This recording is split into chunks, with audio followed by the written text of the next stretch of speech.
উনি হচ্ছেন আধিপত্যবাদের বিরুদ্ধে সবসময় লড়াকো এক সৈনিক, দুর্নীতিবাজদের বিরুদ্ধে এক সৈনিক, ভারতীয় আধিপত্যবাদের বিরুদ্ধে এক সৈনিক, হাদি ভাইয়ের উত্তরসূরি।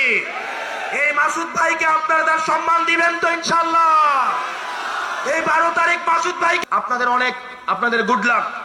কারণ বাউফলে আপনারা এমন একজনকে পেয়েছেন, তাকে যদি আপনারা হারান, তার বাউফলকে প্রয়োজন নাই, কিন্তু বাউফলের জন্য মাসুদ ভাইয়ের প্রয়োজন। আমরা যখন ইউনিভার্সিটিতে আসলাম 2016 সালে, তখনকার সময় থেকে ভাইকে যখন আমরা দেখি, ভাইয়ের নির্যাতন, নিপীড়ন, কারাবরণের যে জীবন আমরা যখন দেখেছি, যেই আপোষহীন যেই মনোভাব আমরা দেখেছি, আমরা বিশ্বাস করি বাউফল তার ইতিহাসে সর্বশ্রেষ্ঠ এবং এই ইতিহাসে সর্বশ্রেষ্ঠ সংসদ সদস্য পেতে যাচ্ছে এবার ইনশাআল্লাহ। এই সংসদ সদস্য মাসুদ ভাই কেবলমাত্র বাউফলের না, ইনি হচ্ছেন সারা বাংলাদেশের সম্পদ। উনি হচ্ছেন আধিপত্যবাদের বিরুদ্ধে সবসময় লড়াকো এক সৈনিক, দুর্নীতিবাজদের বিরুদ্ধে এক সৈনিক, ভারতীয় আধিপত্যবাদের বিরুদ্ধে এক সৈনিক, হাদি ভাইয়ের উত্তরসূরি। এই মাসুদ ভাইকে আপনারা তার সম্মান দিবেন তো ইনশাআল্লাহ? এই 12 তারিখ মাসুদ ভাইকে আপনারা জয় করবেন তো ইনশাআল্লাহ?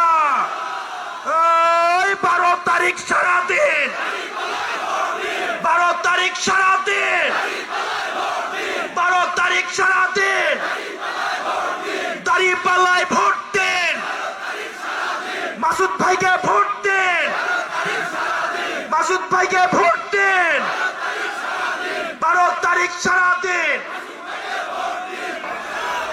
ইনশাআল্লাহ আগামী 12 তারিখে আমরা এই মাসুদ ভাইকে যে কোনো মূল্যে এই বাউফল থেকে বিজয়ী করে আমরা সংসদে পাঠাবো ইনশাআল্লাহ।